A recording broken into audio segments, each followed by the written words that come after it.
Welcome in, welcome in. We're live. It is Wednesday. I am solo today. Blake is curling like the true Canadian that he is. Actually, he's probably done by now, but I know he's also studying for a big exam tomorrow. So I am here solo.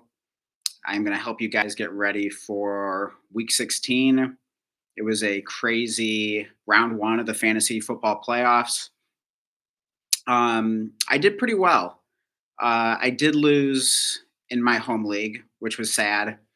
But dynasty wise, I am in 12 dynasty leagues with money on the line. Seven of those made the playoffs.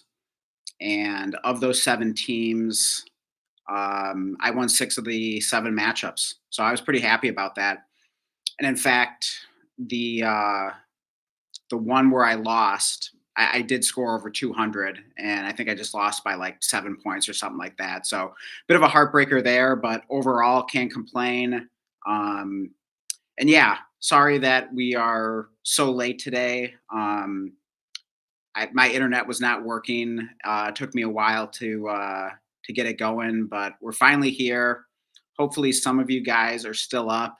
We'll see what happens here. Yeah, it is 1:21 a.m. here on the East Coast. So yeah, hoping some of you guys are still up. Um, and yeah, as you guys roll in here, I guess I'll just talk a little bit about week 15. Yeah, it was pretty crazy. It was pretty exciting. I mean, a lot of matchups were decided by the performance of Trevor Lawrence and Travis Etienne. And I mean, in fact, everything really started on Thursday with Kyle Pitts and Bijan Robinson. So a lot of huge performances. And then back to Sunday, once we hit the late afternoon games, it was Bo Nix having a monster game. Let's see, I'll pull up the leaders from week 15 here. Yeah, James Cook, monster game, 31 fantasy points. Travion Henderson put up a 30 burger. Um, Tyrone Tracy scored two touchdowns after he had only scored one touchdown all year. Josh Jacobs, 23 fantasy points in that Packers Broncos game where there was a good bit of scoring. And Kyron Williams with about 22 fantasy points. Lions Rams was also a pretty good game. You were definitely happy if you had Jared Goff or Amon-Ra St. Brown or Jameson Williams. And then on the Rams side, it was Kyron Williams and Colby Parkinson had two touchdowns. That was a good day for fantasy. Let's see what other leaders we got in here right now. Cortland Sutton with 24 points. And I actually started both Lions receivers in two of my playoff matchups, and then I also had Jared Goff in one of them. So that was pretty fun. Would have liked more from Jahmyr Gibbs. He had a surprising dud for the first time in a while. Kyle Pitts really stands out though, 45 points. Oh, Trey McBride, 37 fantasy points. And that was even despite a tough matchup for him at Houston. But it was a lot of garbage time for him and Jacoby Brissett. I feel like a lot of people were hesitant about starting Brissett. Of course, my philosophy is just, start your studs. Definitely weird to say that about Brissett, but I mean, that's what he's been this year. I mean, his points per game this season as the starter has been insane. If you adopted my philosophy and just rolled him out there, you were definitely happy. He got it done one way or the other. Dallas Goedert had a big game, 25 fantasy points. He had kind of been quiet recently. George Kittle came up big with 23 fantasy points. There were a lot of big performances. There were a lot of matchups with high scores. I noticed, if you didn't have like a monster score for the week, you probably weren't advancing. It was definitely a fun and crazy week. And Yeah, I don't know. Like usually we got usually we got some people in the chat by now asking questions. So yeah, I know we're doing this like crazy late on a Wednesday. So I'm not sure if this is going to be a total dud or what here, but hopefully we'll get some people in here. Yeah, I'm definitely I can definitely help you guys with start sit decisions. We can talk about whatever's on your mind here. Um, Hey, all right, we got Don Mack in here. He says, "What up? Good to see you." Yeah, let me know how you did in round one of the fantasy playoffs. Hopefully, you had some teams going. Um, but yeah, good to see you in here. I was just kind of recapping last week a bit and some of the big performers. Um, and what one kind of bragging point is that I actually did have a team that went up against both Trevor Lawrence and Kyle Pitts, and I somehow managed to win that matchup. So that was pretty cool. I don't know how I did it. Don't even ask me how I did it, but let's see. Okay, so Don Max says one left, LOL, not going great. Okay, well, hey, at least you got one left. And then you say same. I did not manage. Okay, yeah, I'm not sure what you mean by I did not manage. Let me know what you mean there. Um, but yeah, how many matchups did you have? Like how many teams in the playoffs did you have, Don Mac? Um, but yeah, in any case, I'm glad you at least have one team left. I feel like I was pretty fortunate this past week, advancing six of my seven teams that were in the playoffs. Usually don't have that good of luck. Okay, Don Mac says six seed with ninth most points for, and he had T Law and Pitts. Oh man, yeah, that is rough. Like I do not know how I won my one matchup where I went up against both of them. Um, I mean, let me think. Who my best players were Travis Etienne, Bijan Robinson. Um, so I had a Falcon and a Jag to kind of counteract my opponent's Falcon and Jag there, and really it was just like a lot of good performances. I mean, it was like George Kittle, it was Terry McLaurin. Um, I'm trying to think who my other flex was. Oh, my other flex was JMO. So it's just kind of a combination, like pretty much like I mean, this particular league is a start 10, and basically like nine of my 10 players produced really well. So it was kind of just a combination of the whole team coming together there. Okay, then Don Max says three of six in playoffs, one squad left, rough season. Okay, let me pull up the squad for start set. All right, let's go. Yeah, I'm definitely ready to answer some start set questions. Um, yeah, because I mean it's tough here. Usually I got Blake with me, and usually the live chat is popping. So yeah, this we'll see how this stream goes. But yeah, I usually don't like plan a whole lot. Usually I'm just trying to keep up with the live chat, answering everyone's questions. So uh, yeah, definitely let me know your start sit questions. Happy to answer any. Yeah, we'll try to get your one team left to advance to the next round, hopefully win a championship. All right, Don Mack, you say played Yosevas and Adonai Mitchell, and let's see, I think you're saying Chase, Gasecki over Parkinson, and Goddard. LOL. I deserve the L. Oh, I'm sorry, you chose. Okay, I can't read. You chose Gasecki over Parkinson and Goddard. LOL. Okay, yeah, yeah. Hey, I know how you feel. I actually in my home league where I lost, I actually did start Gasecki over Parkinson. And yeah, it was one of those I felt stupid after, but at the same time, I mean, Gasecki does have a pretty good history when T. Higgins is out, which was the case this past week. So I can't totally blame you there. Gasecki was also coming off a good week, but yeah, at the same time, yeah, I just, knowing my Lions, I had a feeling Parkinson was going to be pretty good. I did start him in another league. So I was probably just trying to diversify a little bit and went with Gasicki over Parkinson in my home league. Um, I did start a Dallas Goddard. That was in my one matchup that I lost. Really close one. I scored over 200. Um, yeah, he didn't have a good matchup. But again, I mean, this is why I say just ignore the matchups, especially in the fantasy football playoffs. Okay, and then you say sorry, Yosevas over Adonai. Oh, I see what you mean. Okay. Uh, yeah, I mean, I personally didn't feel too good about Yosevas this week. He had been kind of quiet since Burrow had come back.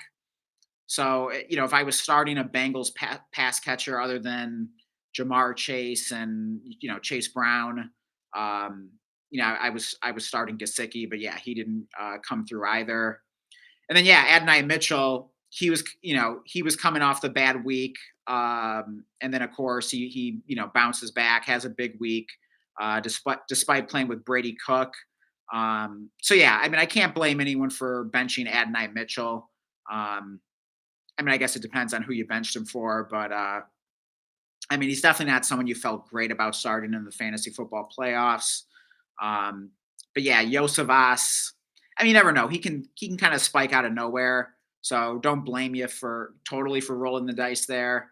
Um, but yeah, I didn't feel too good about Yosavas. I don't know. I mean, just Burrow hasn't been looking his way lately ever since he got back from the injury. And then Don, you say, okay, all half PPR, Loveland or Fannin. Then I'll just list everyone and you help me fill two wide receiver, two running back, two flex since it's just me. LOL. Well, hey, we got four in here now, so things are picking up. Yeah, good to have everyone here. Definitely drop a like. And yeah, drop your start set questions in the chat, or actually, also, of course, let me know how you did in round one of the playoffs. I want to know how everyone did. Want to hear all the war stories, the close wins, the close losses. Let me hear it all here. Um, but yeah, to answer your first question, Don, Loveland or Fannin. Yeah, let's pull up the matchups for week 16 here. I guess I don't have them quite all memorized yet. But yeah, I got them here on my phone. All right, week 16. So the Browns are playing. Okay, they're home against the Bills. So not a great matchup. You know, I obviously I don't care about matchups too much, and especially for tight ends, but I've noticed that the Bills is just one that never seems to work out. So that is one that I'm going to just give a tiny bit of credence to. And then let's see, Loveland, the Chicago Bears play. Okay, oh, they're playing the Saturday game, this Saturday night game. They're home against the Packers. That actually is a decent matchup. I feel like that's kind of been the Packers' one vulnerability on defense this year is against opposing tight ends.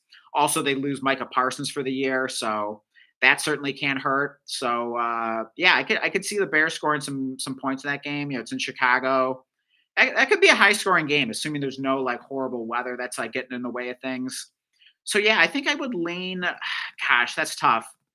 I mean, you're really testing my process here. I feel like my process would say Harold Fannin, but man, I am tempted to say Loveland. Let's see how Loveland did this past week. Fannin was solid. He scored 12 points. Um, and yeah, he was coming off the big week. Oh wow, Fannin got 14 targets this past week. I didn't even realize that. Only you only caught seven of those for 48 yards, no touchdowns. But man, I think you got to start Fannin then. I got to just ignore the matchup then. I mean, I'll pull up Loveland and see how he did. Okay, he scored 10 points. He had five targets, caught four of them for 63. Yeah, I got to go Fannin there. I mean, I got to go down with my best player. So I mean, that's a pretty easy one. I mean, I definitely don't feel amazing about the matchup, but I'm just going to trust the process, start my best player there. But yeah, good question. And then let's see. Hey, we got Seven here. Good to see you. He says, "Am I crazy for starting Colby Parkinson over Scary Terry?" Yeah, that feels a little crazy to me. I mean, I hate starting players in the Thursday games personally. That's just that doesn't seem to go too well for me. I guess I did have a good game from Bijan this past week, but I was also playing against Kyle Pitts in a league. Actually, I think I played against Pitts in two leagues. That was not fun. So yeah, I always seem to have bad luck on Thursday. I don't know what everyone else's experiences are. Um, I mean, I think Colby Parkinson is a good start this week. Maybe you can set him in the flex. Depends a little bit on if there's a tight end premium and how big it is. But yeah, you got to start Terry McLaurin. I'm not worried about the matchup against the Eagles. In fact, I was looking at Terry McLaurin's game logs from past weeks, and he actually has a pretty good history against the Eagles. So I would not be afraid to start him. He's been pretty hot. He's been good with Marcus Mariota. I think Terry McLaurin is basically a must start. So yeah, that feels like getting too cute starting Colby Parkinson over him. I mean, I do like Parkinson. He's been red hot, scoring touchdowns left and right. No Devontae Adams this week. He was just ruled out, so that's going to help Parkinson as well. He's going to be a massive red zone target. So yeah, I don't want to bench either of those guys for sure. There could be some weather in Seattle. I could pull up the weather, but I was looking at it earlier. It didn't look too appealing. Okay, I got it up right here. Uh, yeah, last I checked, it said 100% chance of rain. Yeah, it still says 100% chance of rain. High of 52 degrees. Let's see if there's any more information here. But okay, wind will make it feel colder than the actual temperature. Um, yeah, it doesn't look great. So it's gonna be a rainy. It sounds like it's gonna be a rainy Seattle. December day. It's a Thursday. I don't know. It doesn't feel great for fantasy. So I mean, I like Parkinson, but yeah, I'm going with Terry McLaurin there. But good question. Then Don Max says I lean Loveland, but the volume on Fannin is hard to pass on. Yeah, I agree. I wouldn't get cute with it. I think you'd really regret it. I mean, if Fannin gets like another 14 targets, and what if he catches 10 of them this time and has 100 yards, and maybe you get lucky and he finds the end zone. I mean, you're going to be kicking yourself, saying, "Well, why the heck did I bench Harold Fannin?" And that will feel like a dumb decision if you bench him. So I wouldn't get cute there. I would start Fannin. Um, and then let's see. Okay, and then Don, you say two wide receivers, two running backs, two flex, CeeDee Lamb, Mike Evans, Javante Williams, Ashton Genty, Travion Henderson, Jamison Williams, Woody Marks, or Jahar Jordan. So it sounds like you probably just picked him up from waivers, and Adonai Mitchell. Okay, so let's set your lineup here. Okay, so we need two running backs. Yeah, huge performance from Henderson. He had two long touchdown runs, both over 50 yards. I think he was only the third player in NFL history to have two of those in the same game. So that was pretty cool. For anyone that took the chance on him, started him in their fantasy playoffs. Despite a couple of down weeks, despite Ramondre being healthy, you were definitely rewarded. It was a great matchup against the Bills. So um, you probably got to ride Henderson there. Just hope he stays hot. Let's see. Who do the Patriots play this week? Patriots play. Oh, they are at Baltimore. They play in the Sunday night game. Yeah, so that's not a matchup you're scared of. So yeah, I'm starting Travion Henderson there. Um, I don't know what to think of Woody. I think the coach said he's going to be fine.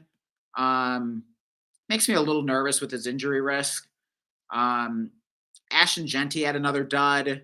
He's got a tough matchup against the Texans, although Michael Carter just had a pretty solid game against them.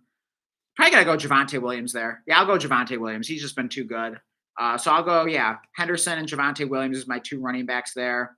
And then we need two wide receivers. You're starting CeeDee Lamb. And gosh, you can't bench JMO, especially at home. He's just been too good. I got to play JMO there. So for your flex spot, I am thinking it's probably got to be Mike Evans. I mean, he had a big game on Thursday. What do you have, like 160 yards? And also Mike Evans just has a good history in the fantasy football playoffs. I feel like he always comes up big and wins people leagues. I think I gotta go with Mike Evans there in the flex. He's at Carolina. Definitely not scared of that matchup. So I'll go with Mike Evans there. And then yeah, we already talked about your tight end. So yeah, I think that's your lineup there. I think you go Henderson, Javante Williams, JMO, CeeDee Lamb, Mike Evans in the flex, Harold Fannin at tight end. Hey, we got Let's Get It in here. Good to see you. Welcome. You say also two wide receivers, Jacoby Myers, BTJ, Marv, Troy Franklin, Adonai Mitchell, Jalen Coker. And then, okay, then you also have a defense question. So we'll get to that after choosing your two wide receivers here. Yeah, Jacoby Myers continues to come up big, if I'm not mistaken. I don't own any of him, sadly. But I believe he stayed hot. Let me just double check on that, though.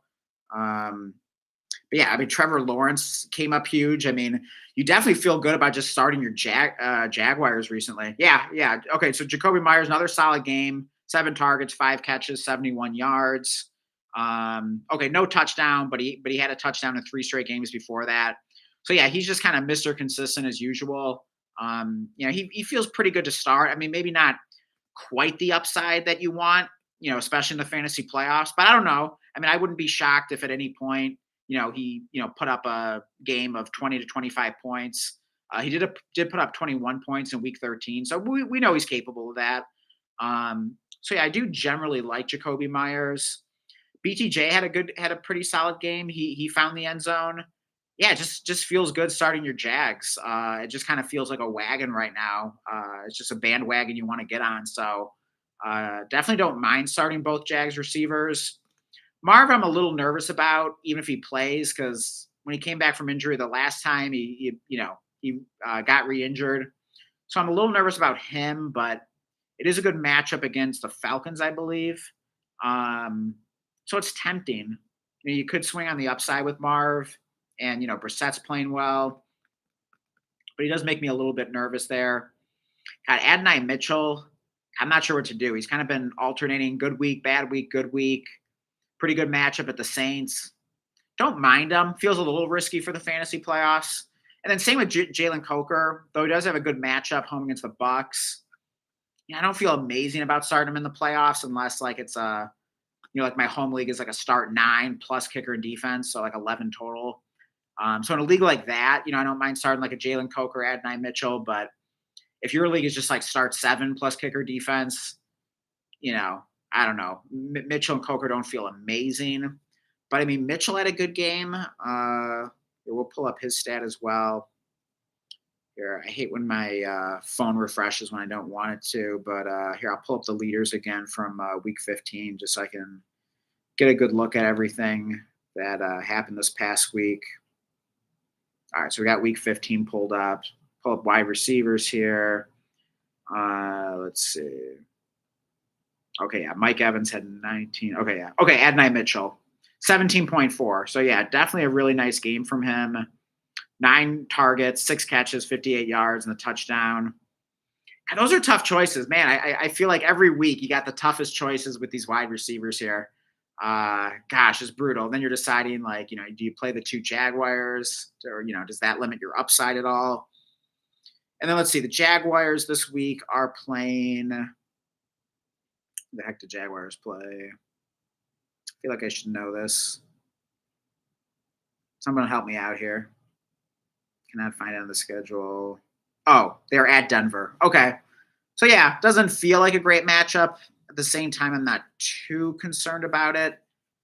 Gosh, these are the toughest ones. Like, I swear to God. Let's get like your wide receiver start sets are always like the toughest start sets in just like the weirdest way. I don't know even how to describe it.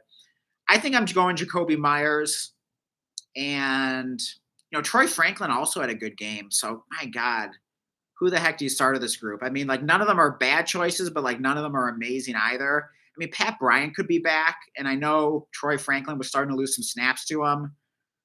Does have a good matchup against the Jags. I don't know if I feel amazing though if Pat Bryant's back about starting Troy Franklin. You just kind of like don't really know what you're going to be getting from him. So yeah, I think for the moment, maybe ask me later in the stream, or maybe we'll revisit this on our next stream. But for the moment, I think I'm leaning Jacoby Myers, and let's go with. Gosh, okay. Do we want to start the 2 Jags?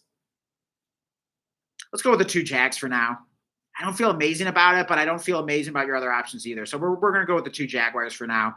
I mean, maybe, I really don't mind that if Trevor Lawrence keeps playing like this, and I'm not going to worry about the matchup too much. So we'll go with Brian Thomas and Jacoby Myers, but, we'll definitely circle back to that one. Definitely bring it up later, and we'll see if my thoughts have changed by then, because I'm kind of, still thinking through that.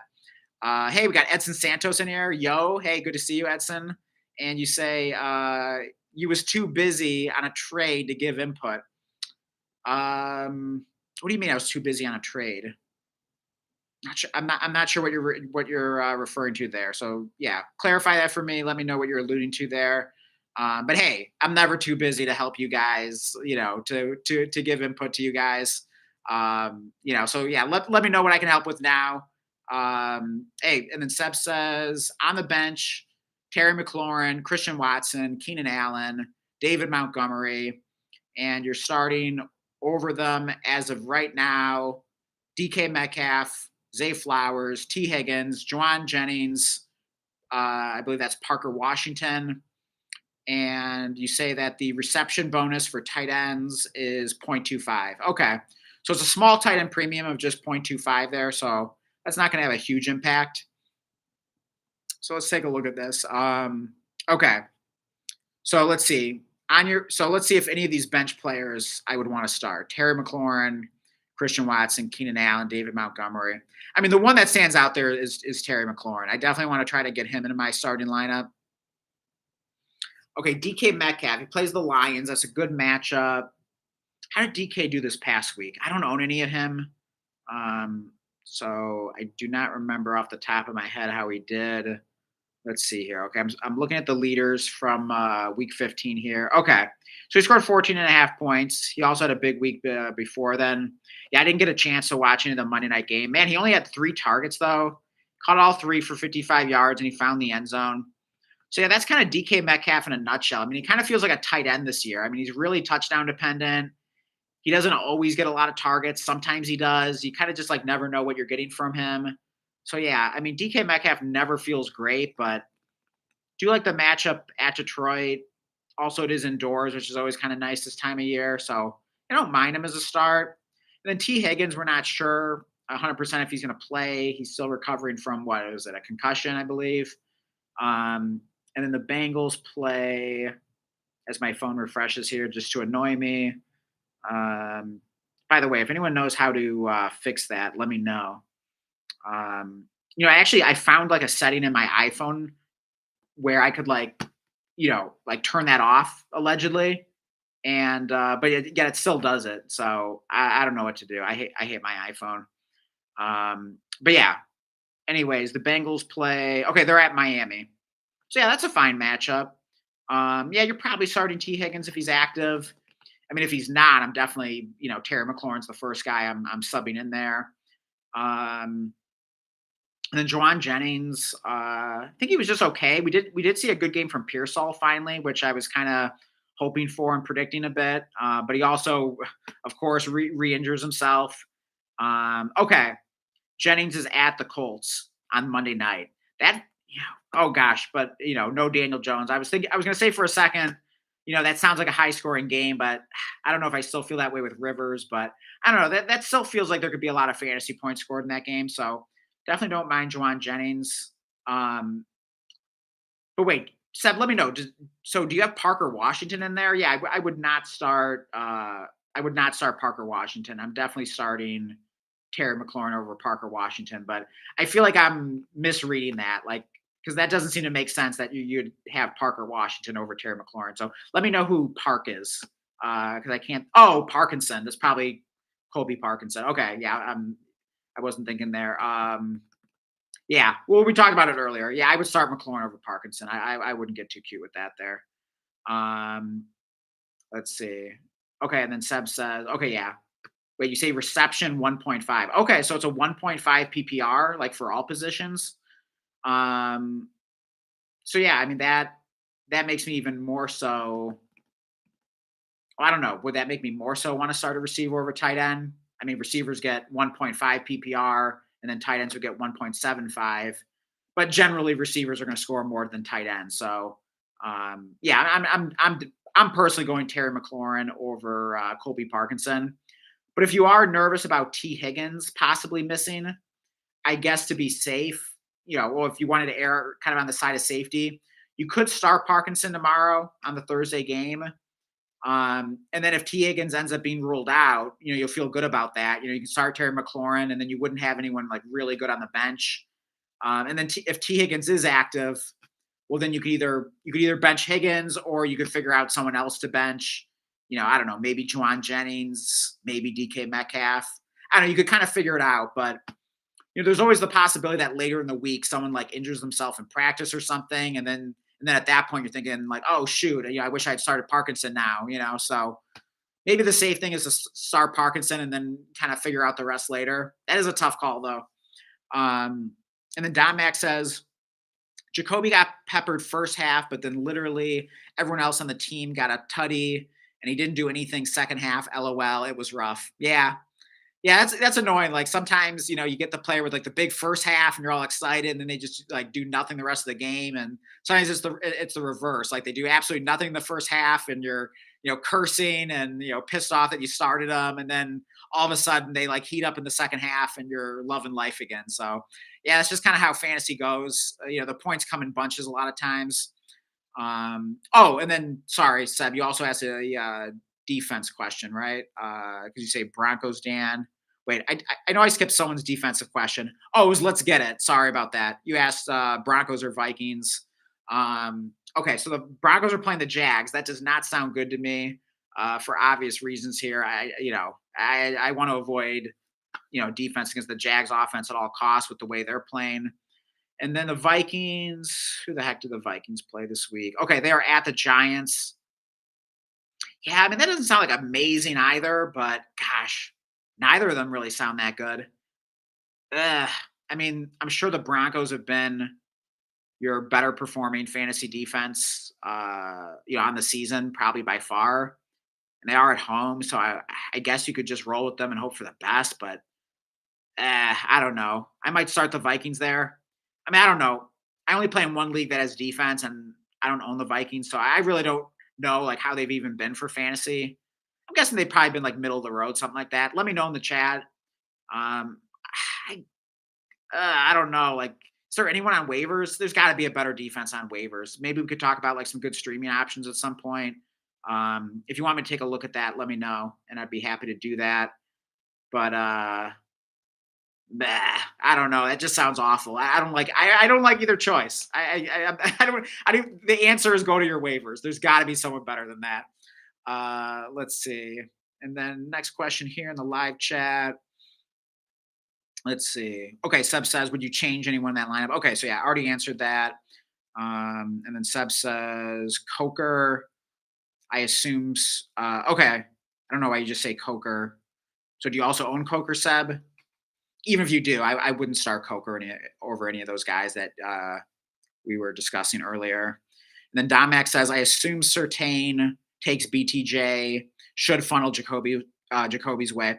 Yeah, I mean that definitely could happen. I mean, between Jacoby Myers and Brian Thomas, I would definitely favor Jacoby Myers if I could only start one of them. But I don't know. I'd hate to bench Brian Thomas just for that reason, though. I just try to ignore the matchups. This time of year especially. Let's get it. Says, thanks, Dan. Could you also review my running back slash quarterback question above the wide receiver one? Appreciate you. Yeah, my pleasure. Let me just find that question. Okay, so it was a running back quarterback question above the wide receiver one. Let's see if we can find that. All right, running back quarterback question. Oh, let's see. Oh, okay. I think this is it. You say, what's up, man? 1 by 40 in the first round. Not sure. Deciding between Stafford versus Purdy. Leaning Purdy. Okay. Yeah. I mean, I'm a little nervous about Stafford. I got to admit. Not just because the matchup is tough, of course, but the Thursday night factor. You guys know I don't like the Thursday games. I don't have good luck in the Thursday games generally. And yeah, the weather's not supposed to be great either. Again, I don't like to make too much of the weather, but Seattle in December on a Thursday, a tough matchup. Like nothing about it sounds very appealing to me. Also, the Rams will be without Devontae Adams. He's been ruled out. So nothing is really screaming a huge Stafford game. I mean, if he's your only good option, definitely don't mind rolling him out there, especially if it's 6 point per passing touchdown for your scoring in your league. Let me know whether it's 6 points or 4 points. So I believe, at least in 6 point passing touchdown leagues, I believe Stafford is the QB2 on the season in terms of points per game. So definitely don't mind just kind of rolling him out there. It's, hoping for the best, but doesn't feel great. Purdy had a big week. Let's see here. Okay, yeah, Purdy's at the Colts. I'd probably start Purdy. Yeah, that game just feels a lot better. Monday night, indoors at the Colts, good matchup. I mean, I don't know, but is it too easy? Is it too good to be true? But that feels a lot better to me. I'm going Purdy there. I'm just hoping the Colts can, and Phillip Rivers can keep it competitive there, so that the 49ers still have to throw the ball a bit and don't just end up, running the ball a million times. But yeah, definitely go Purdy there. And then you say, and also two running backs between Kyron, Henderson, and Marks, leaning Kyron and Henderson. Yeah. Yeah, I think I agree with you there. Okay, so yeah, Kyron is playing in the Thursday game against the Seahawks. He did have a good game in their first meeting between the Rams and Seahawks. So yeah, I'm not too too scared about that. I definitely feel better about like starting a Kyron Williams compared to like a Stafford, I would say. Um, I mean, I do feel like I had a pretty good call on Kyron Williams. I don't know. I mean, Blake wasn't like super high on him. Um, we argued about Kyron Williams versus Travion Henderson. So I guess he won that debate. We didn't actually put a formal bet on it, but yeah, Henderson gets the two 50-yard plus touchdown runs, puts up the 30 burger. But Kyron had a really nice game. I believe he scored about like 22 fantasy points and had two touchdowns. Um, yeah, I mean, you look good out there. I just had a feeling he was going to come to life against the Lions. So I mean, he's been really solid all year. Um, yeah, so I feel I mean, Kyron's just been one of your two best running backs. I mean, if those are your three options, so I just like to play my studs in the fantasy playoffs. And yeah, you got to play Henderson. So I mean, Marks has a pretty good matchup against the Raiders. I mean, they're actually decent against the run, but because they're such a bad team in general, teams just run a lot against them. So usually running backs do pretty well against the Raiders, even if it's just on volume, and probably like touchdown equity as well. But yeah, I'm a little nervous with his, kind of the injury risk there. I think he'll be active this week. I believe the Texans coaches came out and said he's going to be fine. He still listed as questionable. He was a non-participant in practice today. Um, so yeah, I'm a little nervous about Marks. He seems to get like injured every game, and then he'll like be out of the game, and then he'll come back in. So yeah, it just makes me a little nervous in the fantasy playoffs. So yeah, I would go Henderson and Kyron there. But yeah, sorry for missing that question. But yeah, thank you for bringing my attention to that. And hey, we got 6 people watching right now. Good to have everyone in here. Drop me a like if you would be so kind. I'm going solo today. And yeah, I had some major internet problems. I had to like troubleshoot for like damn near an hour, but I was determined to not miss the Wednesday night stream here. So drop me a like if you appreciate that, and or if I answer your start sick question, really helps me out. We're trying to grow the channel, and yeah, liking the stream helps the algorithm push the live stream out to potential new viewers. So just helps bring more people in here. So I really appreciate all the support, and yeah, definitely consider subbing if you haven't yet. I'm answering everyone's questions tonight. So yeah, we will return to that. Let's see here. Where did I leave off? It's a little trickier here when I'm going solo. Usually I got Blake to manage all of this. Let's see here. Okay, so we answered that question from Don Mac. Let's see. Okay, here we go. Seb says Colby Parkinson. Yeah, I eventually figured that out, Seb. But yeah, thank you for clarifying, though. Definitely didn't sound right for that to be for Park to be Parker Washington. Edson Santos says I had written it out. Okay, yeah, you're just talking about that earlier question that I had missed. And Seb says it's Colby Parkinson, not Parker Washington. Yep. I figured it out. Just took me a minute there. Then Seb says you asked who the Jags played, so I said Broncos. LOL. Oh, okay, gotcha. Hey, sorry, I'm juggling like a million different questions here and everything, so doing my best here. But yeah, appreciate that. And then Edson Santos says, "Man, what's up with this chat? It happened last time, to which led to the last minute start sit decision. I'll type something out and it'll get skipped. Oh man, I'm sorry about that. Did I miss your question? Um, let's see here. Here, I'll make sure I didn't miss it because you know I'm good at like missing things that are like right in front of my face sometimes, just like in real life. So it's certainly possible that could happen in the live chat. Um, gosh, I don't know. I am not seeing it here. I'm scrolling up. Yeah, I've not seen it. So yeah, so sorry that happened. If you don't mind running it out again, hopefully it'll go through this time. I'd be happy to answer it. But yeah, that really sucks though. I don't know what's going on with the live chat. Um, I don't know if there could be anything on like my end with like the settings. I was looking at that right before I went live, and I made sure that the settings allowed like anyone to type in the live chat and everything like that. So in theory, there should not be any issues. But yeah, if anyone has any suggestions for how we could avoid this, definitely drop them in the live chat. Uh, but yeah, let's see here. Let's see. Okay, we got Todd's Real Lawn in here. Welcome. Good to see you. And you say, I lost last week due to starting Harvey over Kyron. LOL. Don't worry, I'm still here and won't hold it against you. You and your buddy are awesome. And in fantasy, always go with your gut. Happy holidays. Hey, love the positivity there. You know, great outlook on things. That sucks that you lost, and the fact that it was due to a one start sit decision. You went with Harvey over Kyron. I mean, Harvey didn't do too bad, but yeah, it just wasn't quite as good as Kyron. I'm trying to remember if you asked that on one of our live streams last week and how we answered that.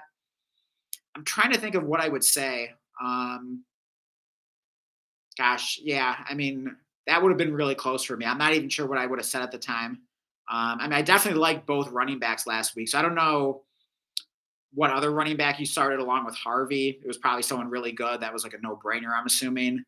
Um, but I was definitely pounding the table for Kyron. I mean, I know Blake was skeptical, so hopefully Blake's skepticism on Kyron didn't kind of lead you in the wrong direction there. I mean, he was really talking a lot about how the coach speak from Sean McVay about how they're saving him for the playoffs, and you're going to see more and more Blake Corum, and I don't know, it was a lot of doom and gloom from Blake. I was kind of giving a hard time about that while Kyron was going off, and Blake wasn't you know he wasn't taking too much accountability for it. He was just like, oh no, it was just about liking Henderson more than Kyron. And I'm like, okay, all right, fair enough, but still seemed like he wasn't crazy about Kyron. I don't know. Am I crazy? Like, chat, let me know. Like, what was your impression of how Blake was talking about Kyron Williams? Was it a positive outlook that he had for Kyron Williams? Was he saying like, yeah, Kyron Williams is a good start this week, feel good about him? Or was it a lot of doom and gloom? I kind of felt like it was a lot of doom and gloom. So, I was kind of giving him some crap when Kyron, what do you have, like two touchdowns, like the first like quarter or so. And so I was kind of feeling vindicated, but yeah, then he reminded me, oh no, Henderson scored more. So I was just like, oh geez, even when I'm right, I'm wrong, I guess. But I don't know. Let me know what you guys think. I definitely feel like Blake was pretty negative about Kyron. So hopefully that did not lead you to start Harvey over Kyron. Although, I mean, that would have been a close one for me if you had asked me about that last week. So tough choice there. I wouldn't blame yourself too much. I mean, Harvey had a really solid season. I mean, I'm assuming Kyron Williams was probably better for you this season overall. So, I mean, I guess that you could use that as an example of why I just say, like, generally speaking, just start your best players, start your greatest hits from the season.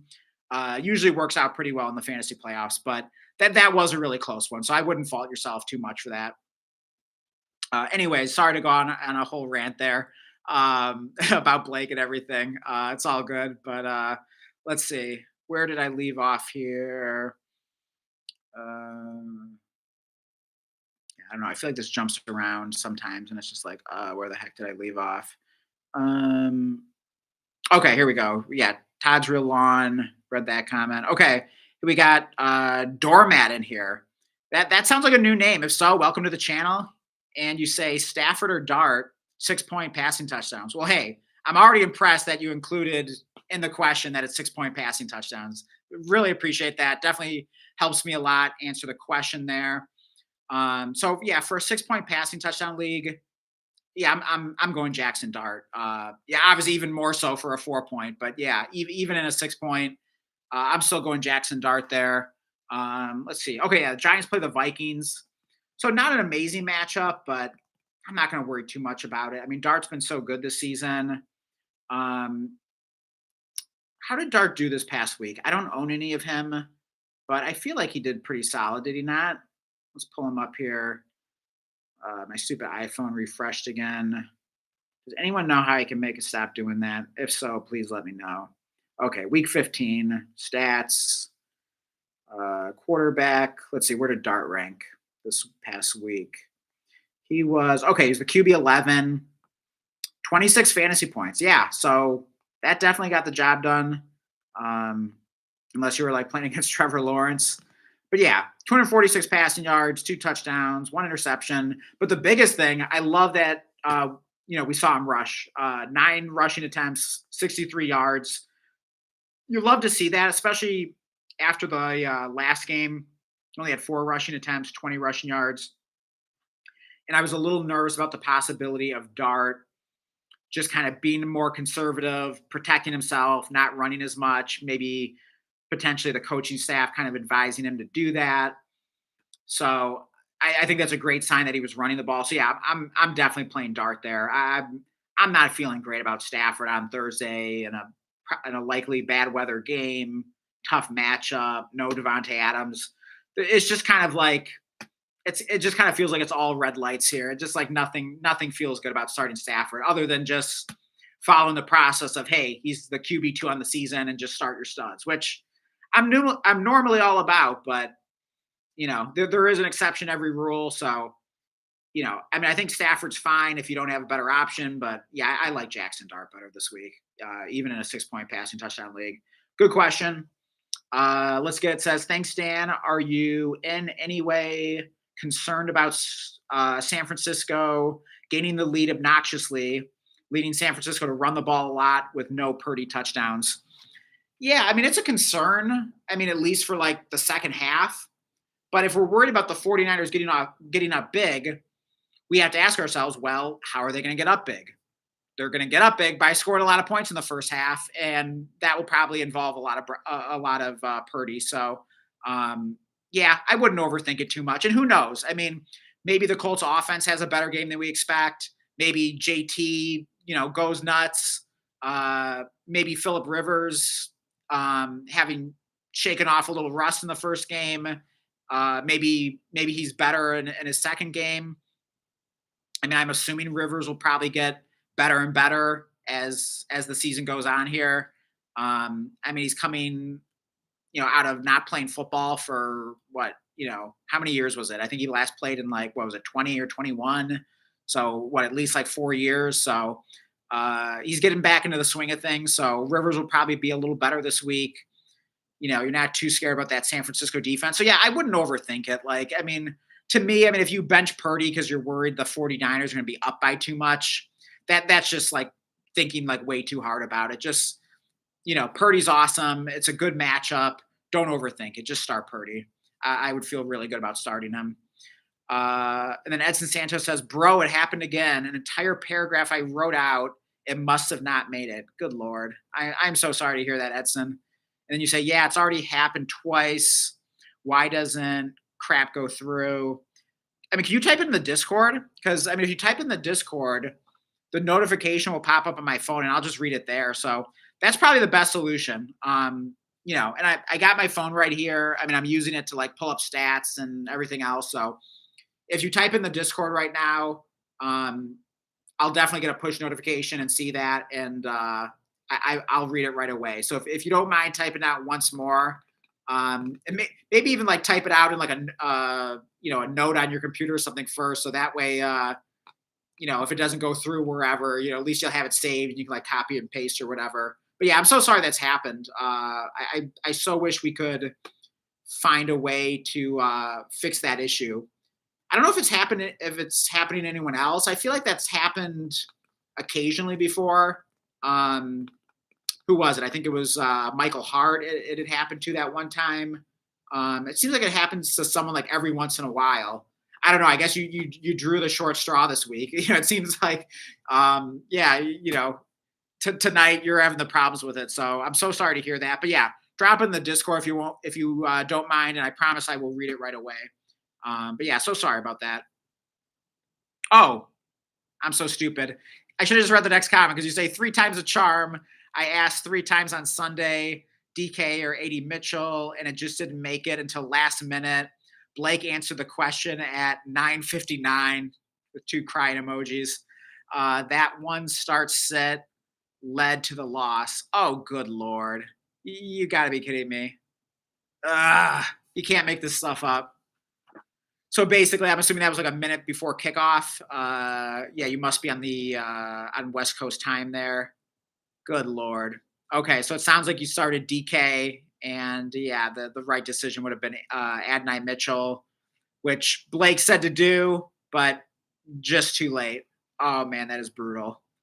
That is so brutal. I mean, freaking technology costing you the win in fantasy. I mean, That is beyond aggravating. I'm so sorry to hear that. Uh, okay, and then you say now is the third time typing this today. I'll never take what Sean McVay says serious. Bro is the ultimate poker player. Okay, yeah, exactly. I mean, that's why. I mean, just coaches in general. I mean, that's. I mean, isn't that why we have like the coach speak index and things like that? I mean, you could never take what an NFL head coach says at face value. I mean, they're always have an ulterior motive, and I mean, it's usually not in their best interest to be straight with you and just tell you the plain truth, right? Because they know their opponent's listening. They don't want their opponents to have any kind of edge or know what's going on. They want the element of surprise. So, unfortunately, that makes it tough for fantasy managers trying to figure out what's going on and everything. But yeah, that's why I wasn't going to take it too seriously about like resting Kyron for the playoffs. Like whatever, like he's going to be out there. He's going to be terrorizing my Detroit Lions. So I really didn't have any concern about it. I mean, I like Blake Corum as well. I mean, obviously we know he's involved. We knew that was going to happen. So yeah, you weren't getting like this massive workload from Kyron Williams like we were getting like earlier in the season, like in like in past seasons. But I mean, that we did know going in. So I mean, that wasn't a surprise, but I still knew Kyron would be productive. And and again, like it wasn't a good matchup on paper. Oh, Lions allow the fewest fantasy points to opposing running backs. But like I said, coming, inside scoop coming from a Detroit Lions fan, have been for 30 plus years. I've just seen it too many times. The Lions don't play well on the West Coast. And I just knew that their usually good run defense was not going to show up in this game. It was just all too predictable. If you've been a Lions fan for a while, like you knew the Lions weren't going to stop the Rams offense whatsoever in this game. They just don't tend to show up on the West Coast. So I had zero concern about the matchup. I like Kyron as a start. I like Corum at least as a desperation start, desperation flex play for sure. He had a pretty nice game as well.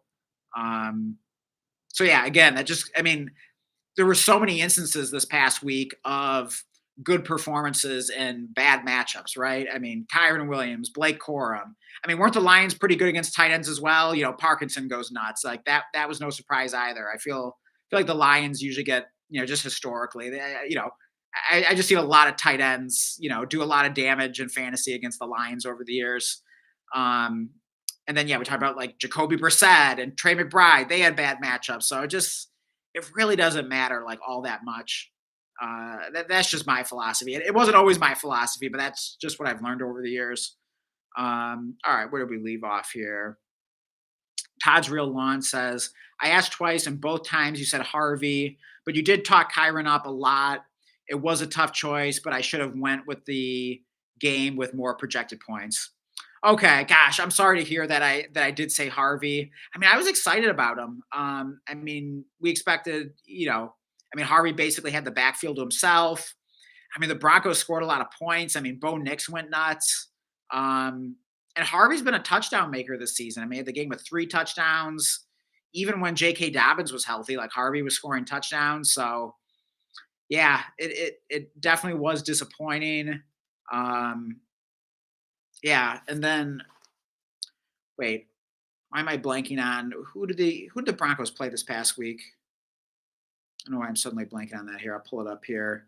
But I'm just trying to remember if that was a good matchup or not for Harvey. Oh, yeah, Broncos play Green Bay. So, yeah, I mean, it was a fine matchup. Definitely a matchup we weren't scared of. So, yeah, that was a tough choice. I don't know. Maybe Blake got in my head a little bit about that, at least when it came to a decision between him and another really good player like Harvey. But, yeah, sorry we made the wrong choice there. But, yeah, I did really like both players last week. So, that was definitely a tough choice there. Let's see. And this is being weird, jumping around, making me lose my spot, but I will find it here. Let's see. Um, okay. Oh, here we go. Todd's Real Lawn says Blake was saying Kyron was the third best running back on the team at one point, I believe, with a laughing emoji. Okay, thank you. Like, wait, did he really say that? Oh my! I mean, I don't even specifically remember that. So I don't even, are you being serious? Did he actually say that? Because if so, I might have to go back and find that and send Blake the clip of that because you know, I mean, I thought Blake was talking a lot of crap about Kyron. He didn't want to own up to it, but that was my recollection. It definitely didn't feel like he was talking positively about Kyron. All right, next comment here. Let's see. We have yes, Seraphim. Sorry if I'm saying that wrong. And you say, I'm stuck between Brissett and Stroud. I don't feel comfortable starting Dart this week. Hmm. I mean, I definitely think Brissett's a good start. Good matchup against the Falcons. Like they've been pretty bad against quarterbacks and receivers lately. It feels like, whereas it was sort of considered a tougher matchup early in the season, but it's been a great matchup lately. So I definitely like Brissett this week. If your league has score a 6 point per passing touchdown, definitely like Brissett. And then let's see, CJ Stroud. Let's pull up who the Texans. Oh yeah, Texans are playing the Raiders. So I mean, it's a fine matchup, but yeah, I guess you could have some concern about Texans getting up by too much. But yeah, I'm not going to be too concerned over that. Just like we were talking about earlier with Purdy. Um, yeah, I mean, I like Jackson Dart. I'm not afraid to start him against the Vikings, especially with the game being in New York or New Jersey technically. Um, I mean, if your league is 4 point passing touchdowns, I am definitely starting Dart of that group. Um, yeah, I mean, he's the only like rushing quarterback of those three, of course, really. If it is 6 point per passing touchdowns, wouldn't fault you for starting Brissett. I mean, he's been amazing in 6 point passing touchdown leagues. Stroud hasn't been too shabby this year either. He's offered some spike weeks. I could see him having a nice game against the Raiders. Yeah, personally, I'm starting Dart. Probably even if it is 6 point per passing touchdowns, it'd be pretty close between him and Brissett. Wouldn't fault you for going Brissett. I mean, let's see who's been better in points per game this season. Might be the kind of thing where I have to do like a manual calculation because I don't know if like Jacoby Brissett has played in any like partial games or anything, and that's like screwing up the stats. But let's see here. Okay, points per game, quarterbacks on the season. Let's see. Wait a minute, this can't be right. Oh wait, no, that's for week 15. Okay, I gotta do it on the season. All right, season average. Here we go. Quarterbacks. Let's see who the best quarterback has been. Points per game this season. So this is for 6 point passing touchdown leagues. Okay, Jackson Dart is at 20.2. Brissett is at 20.1. So yeah, that could not be any closer. Let's see if there are any games like messing up the stats though. Okay, yeah, Brissett did have like 2 games where he like barely played, but he technically played. So that's like probably screwing it up. So yeah, Brissett has never scored less than 20 points since he became the starter. So I'm assuming Brissett might actually be better in points per game if you did like a better, like more, truer, more predictive calculation, taking out like the games where they just played a few snaps. Although I guess Dart has kind of had the same thing. He's played in 2 games where he like just played a few snaps, and that's kind of messing up the data. So yeah, they're both good. I don't know. Maybe I'll calculate that sometime. Maybe ask me that question again on our next stream. Which normally would be Saturday, but actually Blake and I were talking, and we were toying with the idea of also doing a stream on Friday night, because of course this week, this is the first week that we have NFL games on Saturday. Of course, that's kind of easy to overlook and forget about, but so yeah, make sure you're setting your lineups. Like, don't forget about those Saturday games. And so, yeah, I imagine you guys will, have some decisions to make Friday evening. And I'm sure we'll probably have some new information by then. So, yeah, if you want to see us do an extra stream this week on Friday night to help you guys get ready for the 2 Saturday games, definitely drop us a like. So, let's set a realistic like goal here, and if you guys hit it, we will. Blake and I will do the Friday stream. Blake will be here for that as well. So, what do you think is reasonable? We got 6 likes right now. We'll make it pretty attainable. Can we get 11 likes on the stream? So we just need 4 more. So if we can get to 11 likes, we will do a stream on Friday night, and that will be an extra stream this week. That'll be essentially a 3rd stream, or technically it'll be the second of the week, but we'll still do our Saturday night stream as usual as well. So yeah, help us hit that like goal, and yeah, we'll do that extra stream on Friday.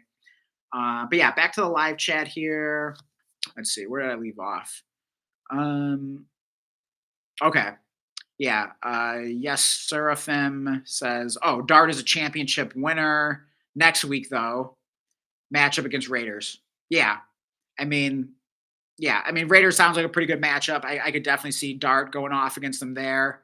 Yeah, personally, I'm not scared to play him against the Vikings. I do like that the game is in New Jersey. Maybe I'd be a little more nervous if it was in Minnesota, but even then, I mean, then at least the game would be indoors, which I wouldn't hate. So, yeah, honestly, I'm just personally not too worried about it. I just believe in starting your best players, but I mean, you could argue that it's debatable, like who's your best player between Brissett and Dart. Like maybe it's Brissett. You know, if it is 6 point passing touchdown, I do think you can make that argument. I'll calculate that stat at some point. So ask me again on Friday or Saturday, and I'll let you know what the true points per game is. Or you can even calculate it yourself if you don't feel like waiting until then. And then you say, oh wait, I read that. Okay, and then Doormat says, do you trust Pickens? I can pivot to Waddle, Michael Carter, Kenneth Gainwell, or Parkinson in my flex. Thanks. Yeah, I mean, tough to bench George Pickens. I mean, it does seem like he's cooled down a little bit lately. Let me pull up his stat line from the past week here. I'll change this to week 15. I'm looking at my sleeper app right now. Sorry, I can't do a screen share to show you guys what I'm looking at here. Um, I'm live streaming from YouTube Studio. Anyways, inside baseball, but we can screen share like when Blake's here with the live stream because he has like the proper software to do that and everything. But anyways, okay, pull up the receivers from week 15 here. Let's see where Pickens finished. Definitely scrolling down a ways. So yeah, it wasn't very good, safe to say. Yeah, and I actually started Pickens in a league, and yeah, it was that was the one dynasty playoff matchup that I lost this past week. Okay, either I missed them or here he finally is. He was the wide receiver 58 on the week. Good lord. 6.3 fantasy points, 6 targets, 3 catches, 33 yards, no touchdowns. Yeah, that's pretty brutal. I mean, he's had 2 single-digit games in a row. Gosh, hard to imagine it'll continue. He does have a tough matchup against the Chargers. Man, that is such a tough one. All right, let's look at your other options again. Um, okay, Waddle. I don't feel good about Waddle. Dolphins are running it so much. Also, Tua is officially getting benched. They're putting in what's his name, Quinn Ewers. So yeah, I'm not starting Waddle. I'm avoiding Waddle if I can. Uh, Michael Carter's not a bad desperation play. Zonovan Knight's was put on IR. I could see Demercado kind of getting ramped up though. He was sort of becoming the lead guy there for a while, and then he got injured. This was Demercado's first game back, so his usage was probably limited because of that. So I can't guarantee that Carter is going to be a workhorse again. I mean, he might be. Probably more likely to be more of a 50-50 split. So yeah, I don't love Carter, even though it's a decent matchup. Because what? Yeah, Cardinals play the Falcons. Kind of more of a desperation start. Kenneth Gainwell's been really good this year. I mean, gosh, and he plays the Lions. I'm probably going Kenneth Gainwell there. I mean, he probably. I mean, has he even been like much worse than Pickens on the season, anyways? I mean, I don't really think that'd be that crazy. And I'm not going to be too worried about the matchup against the Lions. We saw what Kyron and Corum did. I know the game's in Detroit, but I mean, man, like Kenneth Gainwell's been on a tear lately. I mean, the past 5 games, looking at his points, basically 30, 18, 6.5, 16, 20. I mean, he's been awesome. So tough to bench Kenneth Gainwell. Aaron Rodgers really seems to love throwing to him as well. I mean, listen to his targets these past 5 games: 8, 6, 3, 7, 7. I mean, that's low. That's a load of targets for a running back. He's catching most of them, putting up yardage on the ground and through the air. Scored some touchdowns too. He's got 3 touchdowns over that span. I really want to say Kenneth Gainwell. Yeah, I'm going to say it. I'm going to say Kenneth Gainwell. I'd probably start Kenneth Gainwell over Pickens. not normally my process, but I mean, if you calculate the points per game for Kenneth Gainwell over the past 6 weeks or past 5 weeks, I mean, it's been damn good. I mean, it's probably just been every bit as good as Pickens, maybe even better. So I really don't think it's that crazy. I could definitely see a lot of points scored in that Lions Steelers game. So yeah, I think I'll go Kenneth Gainwell. But yeah, that's tough though. Tough to sit Pickens. I mean, definitely don't feel great about that. But yeah, I mean, I think Gainwell is a great guy to pivot to. So I mean, you got a couple great options there. And let's see. Next question. Let's get it. Says other defenses. Okay, perfect. So you're listing the defenses available on waivers. Um, yeah, because I didn't like the Broncos or Vikings this week. Okay. So on waivers are the Lions, Eagles, Falcons. What do you think for this week? Okay. So yeah, we were just talking about the Lions at home against the Steelers. Not crazy about that. Eagles. Okay, the Eagles play the Commanders. I mean, that's not too bad, is it? Is the game in Philadelphia? Tell me that the game's in Philadelphia. Let's check it out here. As my phone refreshes to annoy me. Okay, no. It is at Washington. I mean, that might be your best option though. Then what was the other one? It was the Falcons. Okay, yeah. So the Falcons are at Arizona. Gosh, that doesn't sound good. Yeah, so you really don't have great options this week. I might have to go with the Eagles. I mean, it's a Saturday game. Um, I don't know. I mean, what would you guys say? Like, how do you feel like these Saturday games have been in like past years? Like, I feel like they're not always the best games for fantasy. I'm not saying to like bench any of your studs if they're like playing on Saturday, but it's kind of an unusual day to play football. The players are kind of be out of the routine and rhythm. It's sort of like similar to playing on Thursday but it's even weirder because it's even more unusual. I mean, they play a Thursday game every week. At least two NFL teams do. But these Saturday games don't happen until like the last few weeks of the season. So it's just kind of unusual. I don't know. I can see how it throws off the players and their routines and everything like that. And maybe that's part of the reason why we don't always get like the best games on Saturday. Um, I guess I'm just kind of anti, any game that's like not on Sunday. Um, I don't know. I guess like the Monday night game's not too bad, but yeah, I'm not crazy about Thursday or Saturday games just personally. And it seems like they're at least in my anecdotal experience is that I feel like they're generally not good for fantasy, just kind of over the years, what I've observed. So yeah, I think I go with the Eagles there. I mean, none of those feel great, but that's what my gut's telling me right now. But yeah, I don't love any of those options. So I don't know. Hey, if anyone else has any thoughts on that in the chat, like feel free to weigh in. Definitely don't feel strongly about it, but I feel like it's kind of the it's pick your poison there. So it's the poison I feel I feel best about, or maybe like the least bad about. I don't know, however you want to say it. But yeah, that's a tough one though. I personally would go with the Eagles. At least that's how I feel right now. Let's see. And then, okay. Yes, Seraphim asks Jamison Williams or Drake London if he plays in the flex. Oh, man. I mean, tough to bench Drake London if he's active. At the same time, it will be his first game back from injury. So, yeah, he is at Arizona. Pretty good matchup. Oh, man, that is so tough. I mean, JMO's been awesome. I mean, he's been like a wide receiver one since Dan Campbell started calling plays several weeks back. Oh, man, I hate ever benching JMO, especially in Detroit. Gosh. You probably got to play London. You probably got to play London unless they're saying like he's going to be on a real limited snap count, or if it's a situation where okay he's going to test his injury in warmups and true game time decision, or if the reports are like really iffy on him, maybe then you just go with JMO, play it safe. I mean, JMO still gives you massive upside. I mean, he's a touchdown waiting to happen. He's, so damn explosive. So I still think JMO gives you a ton of upside. And, I don't know. I don't know. Can I say that JMO has a floor? I mean, his floor has been pretty good lately. I think he's had one dud, but he's been pretty consistent, certainly by JMO standards. I mean, he's been awesome lately. So I would lean London, but if the reports are kind of iffy about his health and everything like that, just go JMO. But yeah, that's a good question.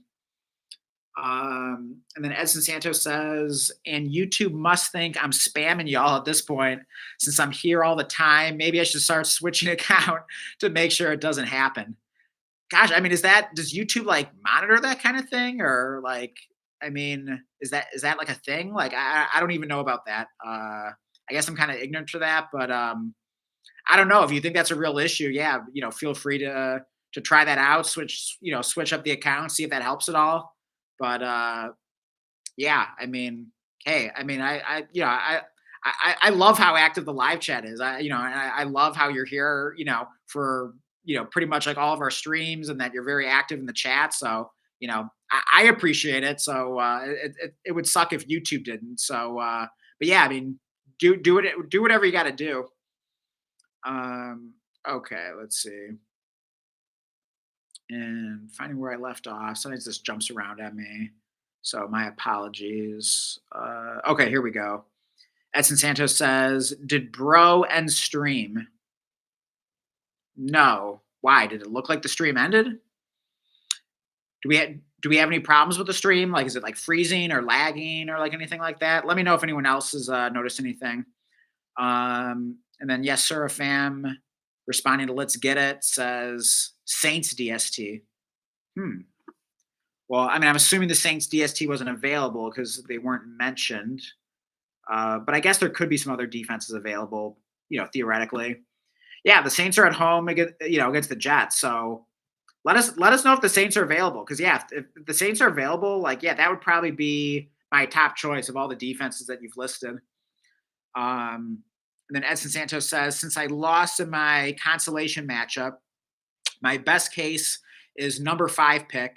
Should I be bummed about that? Seems like Jeremiah Love is tier 1, and after that, there's a handful of guys. Yeah, I mean, honestly, like I really don't know too much about the prospects like right now. I'm just so focused on the season and obviously like the fantasy playoffs here.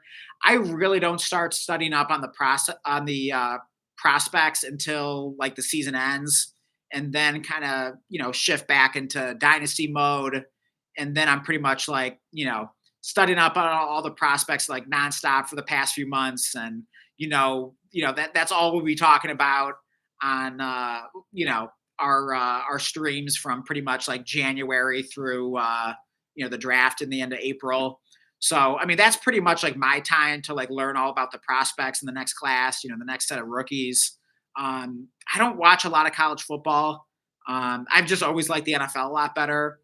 I mean, maybe I should watch more of it. I mean, especially since I've gotten, so much into Dynasty, it would definitely be nice to have a better sense of the players, like, before, a few months before the draft when I'm kind of, suddenly cramming, trying to learn about everyone.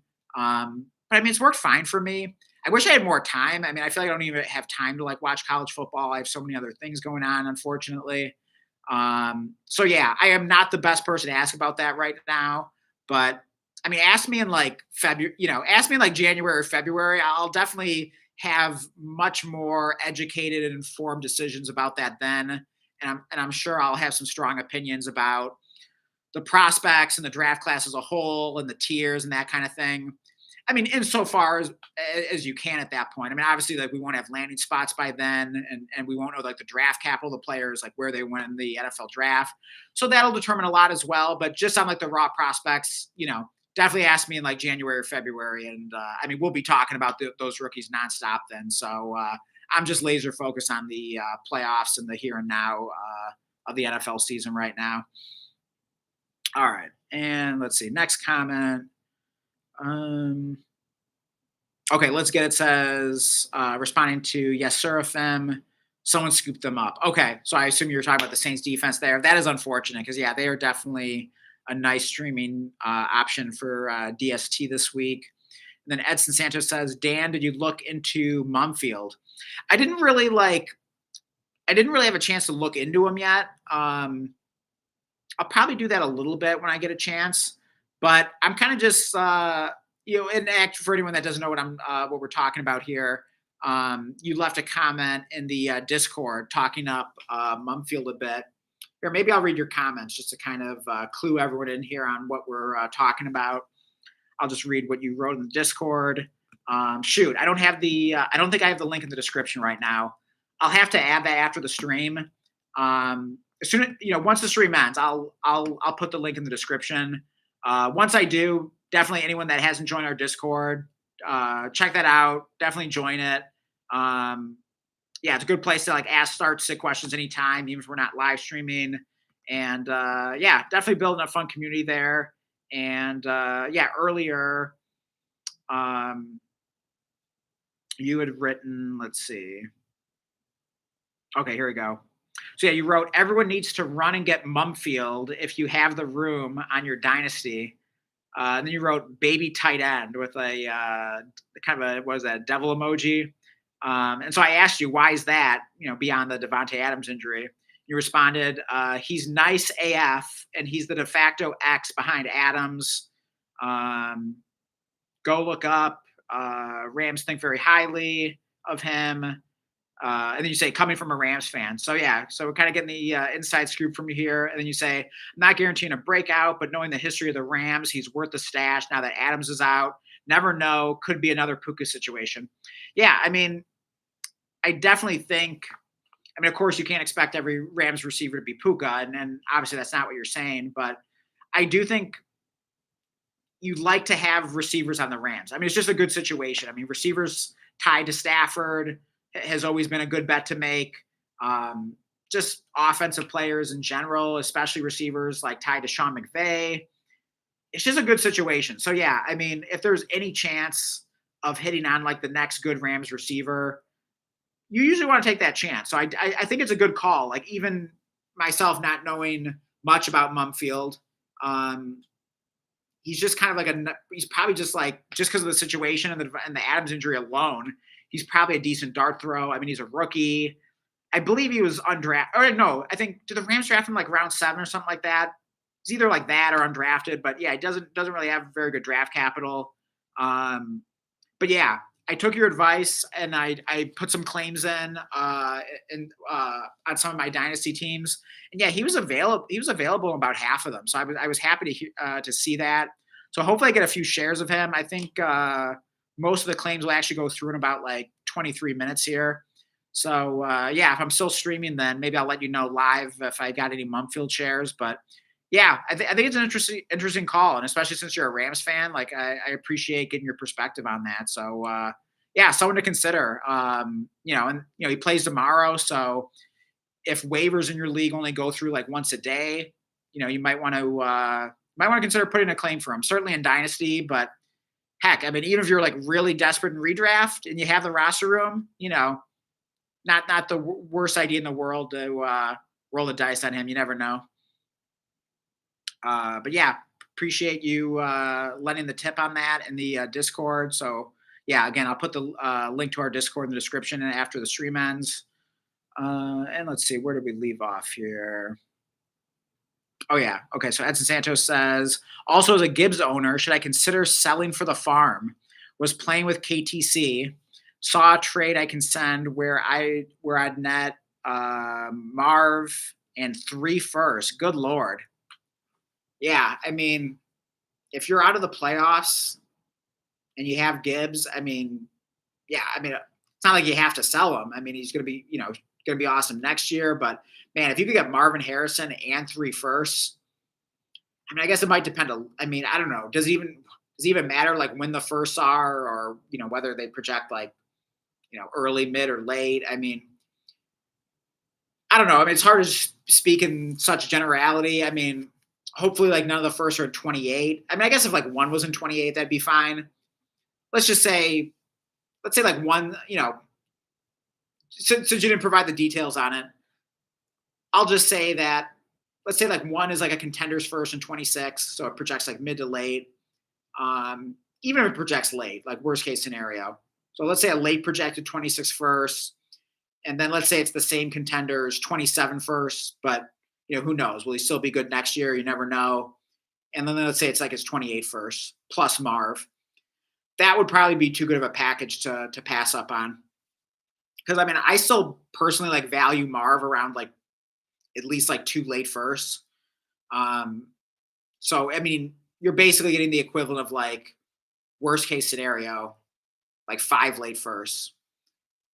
Like that's too much to pass up. So yeah, if you could do that, yeah, I'd be willing to sell Gibbs for that because that would just be too good to pass up. I mean, it might depend a little bit on the specifics of your league. I mean, if your league is like crazy shallow, if it's only like a start seven or something crazy like that, okay, maybe then you'd just rather keep Gibbs. But that's so rare. I mean, most dynasty leagues, it's at least like a start nine, start 10, start 11. So in any kind of like normal dynasty league, yeah, I would sell Gibbs for that. And that, it pains me to say, definitely not trying to sell Gibbs anywhere I own him. I absolutely love him. You know, I mean, you got to rip Gibbs out of my cold dead hands. But yeah, I mean, if I'm out of the playoffs and someone offers me three first and Marv, yeah, I probably gotta hit accept on that, sadly. But I mean, that would be incredible. So definitely would not fault you for setting that out and seeing if you can get that done. Yeah, he is coming off the quiet game though, so it might not be the best time to sell him. You might want to wait until he has a big game against the Steelers. I definitely expect him to bounce back, and maybe that'd be a better time where you could really maximize your return for him.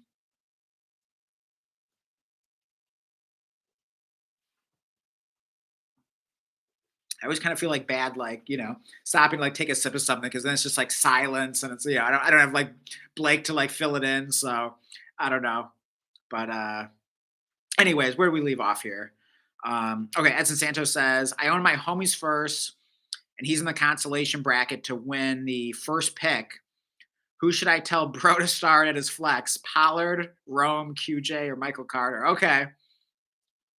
So it sounds like you might be able to have a little influence over which player he starts in his flex this week, as he's going to get the 101, which you would get since you own his first. So that's a pretty cool position to be in there. All right, so Pollard, Rome, QJ, or Michael Carter. I mean, Pollard's been hot lately. I might be tempted to just throw Pollard in there and hope he stays hot. Titans are home against the Chiefs. Not an amazing matchup, but Chiefs are kind of falling apart, at least on offense. That could have kind of a ripple effect onto the defense. So yeah, I'm not too scared of that matchup at this point. Then Roma Dunze, he was that like last second inactive that killed a lot of people this week. That was brutal. I guess he like re-aggravated his injury in practice in like warm-ups. They didn't announce it until like what, like 5 or 10 minutes before kickoff. Like that's just crazy. Um, don't blame fantasy managers who started him for being pretty upset, or even fantasy managers who like benched Luther Burden because they thought Rome was active. So yeah, brutal how that happened. But let's see if Rome Odunze plays this week. The Bears play. We were talking about that game earlier. Why am I forgetting now? Oh, yeah, they played the Saturday game. Yeah, so they're home against the Packers.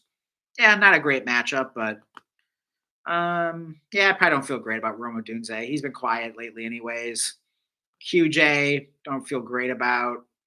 Michael Carter, kind of hard to trust. I'd play Pollard there. Yeah, I'd definitely go Pollard. He's been hot. Let's just hope he stays hot. Then Edson Santos says you got to go JMO Bro. Kirk and London, not a good fit. Okay, has London not been as good when Kirk Cousins has been out there? I'm trying to think back to last year. Yeah, that's right. I think London was a bit better than Penix. So I don't know. I don't know if I want to worry about that too much. I mean, Cousins has been pretty good.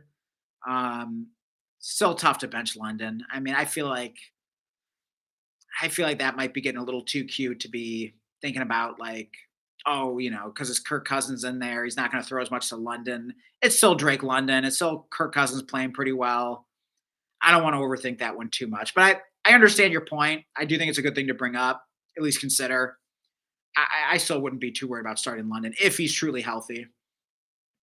And then Edson Santos says, I got to see it with those two bros. You start over a guy like JMO. Okay, you're saying you got to see it first. Okay, because it's London's first game back from injury. Yeah, I can understand that. I mean, it makes you a little nervous, especially in the fantasy playoffs, but it's still Drake London. I mean, you would feel awful if you benched him and he has a big game and you're like, what the heck? Why did I bench Drake London? All right, let's see. We have Rage Rod. Welcome. You say Michael Wilson or Mike Evans? Now, that's an interesting one. I mean, Michael Wilson, he stays hot even in the bad matchup. Again, this is why I preach like don't worry about the matchups too much, especially this time of year. Mike Evans had a monster game, though, 160 yards in his first game back from injury. Speaking of first games back from injury. So, yeah, I mean, Michael Wilson has another good matchup against the Falcons. And where's that game again? Is that in Atlanta? No, that's in Arizona. We don't know if Marv's going to play or not. I mean, if Marv is active, I'd probably go Mike Evans there. If Marv is out again, not now you have a real decision there. You got a tough decision. Oh gosh, you probably got to play Michael Wilson if Marv is out. He's just been too good. Yeah, so many targets. I, mean, I don't want to bench either of those guys. I mean, I have to like to think you have someone else you could maybe bench and start both of them. But if not, if Marv is out, you play Michael Wilson. If Marv is in there, I'll play Mike Evans. So I think you can make the decision that easy. All right, next comment here. Um, Edson Santos says, "Go look at London stats with Kirk last year." Yeah, you know what? I'll probably actually take your advice and do that because I am kind of curious now. Maybe it's worse than I even realize. So maybe once I do that calculation, perhaps I'll have a different opinion about potentially starting London this week with Kirk Cousins in there. So definitely appreciate you bringing that up. I'm going to look into that more. Yeah, I mean maybe you're onto something. I mean I hate to overthink Drake London too much, especially with Cousins playing pretty well. But I do think it's something that I need to look into more and kind of have the numbers on, and then I can make an informed decision about it. So, yeah, thanks for bringing that up. I will look into that and report back in our next stream. And by the way, if you guys want a extra stream on Friday, drop us a like. Looks like we're still stuck on 6 likes. I set the like goal at 11, so we just need 5 more likes here. So yeah, it helps us out a lot. Really appreciate it. I'm answering everyone's question here, so all I ask is that you drop me a like here. Hey, we're up to 7 here, so let's go. Just need 4 more, and we'll do that Friday stream. Appreciate all of your support. And yeah, just appreciate all you guys showing up here. Wednesday night. I mean, it's 2:47 a.m. on the East Coast here. I don't know. I don't know. Let me know what time zone most of you guys are on. I'm kind of assuming most of you are on the West Coast to still be up at this hour, but I don't know. Maybe you guys are night owls. I mean, it seems like we've kind of found our niche with these late streams here. So yeah, let me know what time zone you guys are in. If you want to drop, where you live exactly, that'd be kind of fun to know where everyone's from. Yeah, I'm in Northern Michigan, as I think most of you guys know by now. So yeah, I'm on the Eastern time, but I've always been kind of a night owl. So yeah, I don't mind. I enjoy these late streams, and hey, I'm sure we got less competition now. There can't be too many people streaming about fantasy football at 3 a.m. on a Wednesday night. So hopefully we got a monopoly on the fantasy football YouTube live stream right now. But yeah, let me know what time zone you guys are in. And yeah, back to the live chat here. Let's see. Left off on Edson Santa. Okay, Rage Rod says Rico Dottle or Woody Marks. I kind of want to say Rico Dottle. I mean, the Bucks have been so bad against running backs lately. I feel like they've just been getting torn up by running backs. I mean, look what Bijan did. Who else had a big game against the Bucks lately? Was it James Cook? I think had a really big game against them in the past few weeks. I like starting running backs against the Bucks this year, and Woody Marks makes me nervous with his injury. And Rico Dowdle had another solid game. I still feel like he has that upside that we saw earlier in the season, at least in theory. Yeah, I'm going Rico Dowdle there. I feel like Rico Dowdle could be a pretty sneaky start this week against those Bucks. Good question though. Let's get it. Says so scared of Marks leaving another game. LOL. Yeah, I feel you there. I mean, I don't even have many Woody Marks shares left. I mean, I drafted him in so many Dynasty rookie drafts. It seems like I've traded most of them away at this point. And one trade I made, I mentioned earlier, for anyone that was watching the live stream at the start of it, I won a playoff matchup where I was up against both Trevor Lawrence and Kyle Pitts. I don't know how I pulled it off, but I actually ended up, after that monster Kyle Pitts game on Thursday, I was like, all right, I need to make a trade here to have a chance to keep up with. It was actually Matt I was playing against. He's been on the live stream a few times, and I'm like, how am I going to keep up with Matt here? So I ended up pulling off a trade where I had to send away Woody Marks and a bunch of other stuff. I had to send away Jacoby Brissett and Cam Scatabo and Josh Downs and a bunch of different players. Basically, I got back Travis Etienne, George Kittle, and Matt Stafford, and I would not have won the week without that trade. So, but yeah, I didn't mind sending away Marks and some other things to upgrade to Travis Etienne. So yeah, I'd be a little nervous to start Woody Marks this week. I mean, I'm not saying you can't. I mean, he could definitely have a big game against the Raiders if he's healthy and doesn't re-injure himself in the game. But I'm definitely a little nervous. Like this time of year, I just want more of a sure thing than Woody Marks, at least because of the injuries. Like if it wasn't for the injury concern, I definitely really like him as a start this week. So kind of torn on him, but ultimately it makes me a little nervous. I agree. And then Edson Santos says in a dynasty, out of playoffs, wait, I'm reading this weird. In a dynasty, out of playoffs or any type of contention, who should be my priority stashes? Ooh, interesting question. I have Mechie in my last spot, but maybe pick up a kicker instead, or I got to look deep for a rookie stash. Okay. So so it sounds like you actually have kickers in this dynasty league. I mean, that's kind of rare in my experience. I was in one dynasty league that had kickers, but the league ended up folding. I was mad it did because my team was loaded. I almost pulled off the three-peat, won the first two championships, and then lost in the championship round last season, and then the league folded. But I had like Bijan and Puka and Amon-Ra. I would have had a monster week this week if that team was still going. Anyways, no one cares about my old dynasty team that doesn't exist anymore. What the heck was the question? It's getting late here. Oh yeah, you were asked about good stashes in dynasty. Yeah, that's an interesting question. I mean, I think probably the obvious answer. I don't know, maybe not obvious to everyone, but I mean, really, any rookie that's still on waivers, or still on waivers, or that someone like dropped because they weren't producing, and the manager was getting frustrated with them. Any rookie that's on waivers right now, even if they haven't been productive yet, is probably a decent stash. I mean, especially if they were drafted in the NFL draft and have, any sort of draft capital, they weren't, UDFA. But yeah, in addition to, Kanata Mumfield, of course, some other guys that I've been seeing on waivers that I think are, decent stashes if you have a pretty deep bench and, you can drop just sort of like a, veteran that doesn't really project, is kind of at the end of the road, doesn't project to really do much next year.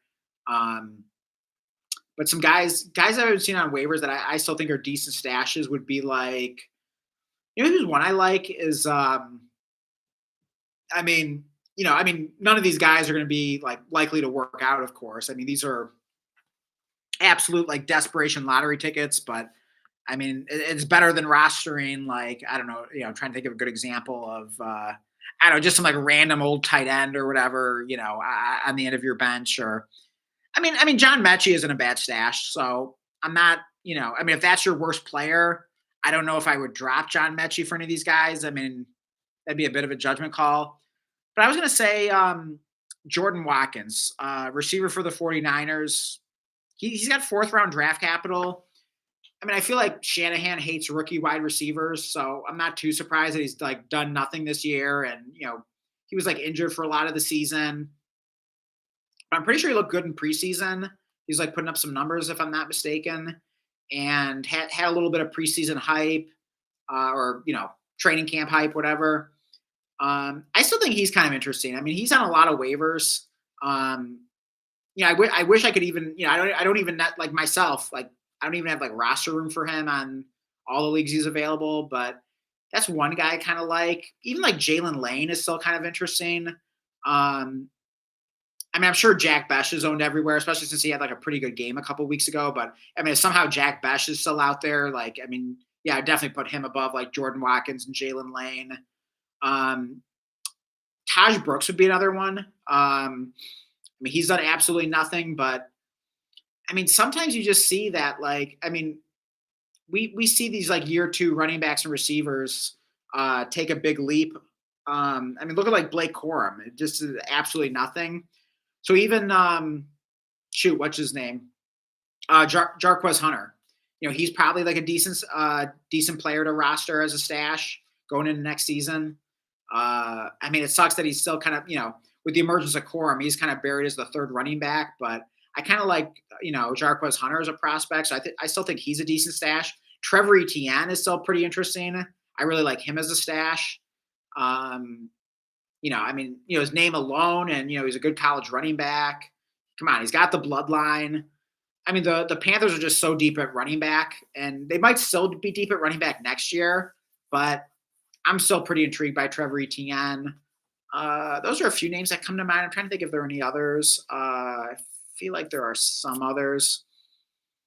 Maybe we can come back to that again later or ask me in the next stream as well. But those are just a few names that came to mind. I don't think any of them are particularly likely to work out. Um, I mean, yeah, I think Bash is the best of that list. Let's see. Are there any tight ends that are worth stashing? I think it's mostly probably just like running backs and receivers. I don't know. I'll think about that some more. If any other names come to mind, I'll definitely bring that up again, or feel free to remind me. But yeah, let's see here. Where did I leave off here? I don't know why I always lose my spot here. YouTube just being weird. Okay. Edson Santos says London is a great 50-50 guy, big play down the field. I think with Kirk, all of that gets cut. Yeah. I mean, I'm sure. Yeah. I mean, Kirk Cousins' arm strength. Yeah. It's definitely not what it used to be, at his age and still coming off the Achilles injury. Um, so yeah, I do think it hurts London. I mean, I think that's safe to say. And then Ray Drought says, I'm on Eastern time, LOL. Definitely a night owl. Hey, let's go. Love to hear it. Love to see that there's some other night owls in here. Definitely doesn't surprise me. I mean, obviously, yeah, if you're on Eastern time and you're up this late, yeah, safe to say you're probably a night owl, or you just love fantasy football or Dynasty. But yeah, I wasn't sure how many people are on Eastern time. So yeah, appreciate you answering the question there. Good to hear there's someone else on Eastern time here. So I'm not the only crazy person up at 3 a.m. talking about fantasy football. And Edson Santos says, I'm not saying he can't produce, but we'll need to see a London uh, who wins one-on-one matchups and more of a PPR guy, which I don't see. Oh, okay. So yeah, you're saying well, I don't know. It was I don't know if I read that sentence right, but I know what you're saying. It's going to be less big plays. He's going to have to be more of like a high volume, lower A dot kind of PPR scam merchant kind of guy. So yeah, I get that. And then Edson Santos says Penix is a gunslinger. And you put in parentheses, not accurate. But one regardless. Got to think about that and how he affected London. Yeah, I think that's fair. I mean, it does seem like London is better when Penix is out there. So, yeah, it sucks that we don't have Penix right now. But I mean, who knows if London even comes back? I mean, I hope he does. Although I'm trying to think, do I even have London on any of my teams that are still alive? I don't think I do. I think both my London teams missed the playoffs, sadly. Um, Let's see. And then let's get it says Marks gets hurt just as much as A Chain's first couple of years, both glass. Yeah, that's kind of what it feels like. I don't know. Did A Chain get hurt that much his first couple of years? I don't know. Maybe I'm forgetting about it, but I know A Chain's a small player. Maybe we just sort of like assume he does, but I know he's been banged up at times. But I don't know. With Woody Marks, it seems like it's been pretty iffy this year. And then Edson Santos says London average about 13 points per game with Kirk last year. I think if it was Jag, Yeah, okay. If it was just a guy, yeah, you start London, but JMO has been wide receiver 12 on the season. It's kind of hard to keep that on your bench with a question mark. Yeah, I mean, tough to argue. I mean, you're not going to find a bigger fan of Jamison Williams than me. Just love him as a player. So explosive, so much fun. Just love how he can just turn any play into a touchdown. He's been awesome. I mean, I own Jamison Williams on the majority of my dynasty teams. I've been buying him up everywhere. I was buying him when he was kind of in that lull early in the season. I bought shares in the off season. I've been buying him early and often. So yeah, absolutely love Jameson Williams. Love him as a start this week. So yeah, wouldn't blame anyone for starting Jameson Williams over London, at least this week. With the current circumstances of everything. And then Edson Santos says London is great, but just my take. Jordan Watkins is available. Okay, yeah. I mean, I'm not saying Jordan Watkins is like this like must add or anything like that. And I mean, who knows if we even see anything the rest of the season? I mean, I hope we do. Maybe the Ricky Pearsall injury, like, opens things up at some point, although it hasn't yet. And, Pearsall has been injured at times. I'm hoping Jordan Watkins at least has a chance to play and like maybe like the last, game or two at the end of the season to show something. But I do feel like he was making some noise before he got like hurt in the whatever it was preseason or uh, training camp or whatever it was. But it definitely seemed like he had some kind of a momentum, and I feel like he was like owned in most dynasty leagues. And then when he got hurt, people started dropping him, but doesn't really change like the player he is. I mean, he's healthy now, so I mean, Jordan Watkins might be one of those guys where he does nothing the rest of the year, and most managers drop him, and then maybe just like randomly in year two he starts to like show something, and we're like, oh yeah, Jordan Watkins, yeah, remember when he had like some hype and then never did anything as a rookie, and up now here it is. Signs it just takes longer than we'd like it to take. So um, you could argue it's hard to justify rostering a player for like 1 to 2 years when they're just like not even barely playing. But I do think he's kind of interesting if you have the room and you're in a deep dynasty league. So at least a guy to consider. Also, I mean, safe to say Brandon Ayuk's probably not going to be back next year. So who knows? I mean, there could be some opportunity. Plus, like, the 49ers are always going to suffer a million injuries, and that could eventually open up some opportunity for a guy like Jordan Watkins. And I mean, we've seen a lot of good productions from 49ers receiver this year. I mean, it was like Kendrick Bourne earlier in the season, and then Jawan Jennings has been like rock solid since he got healthy.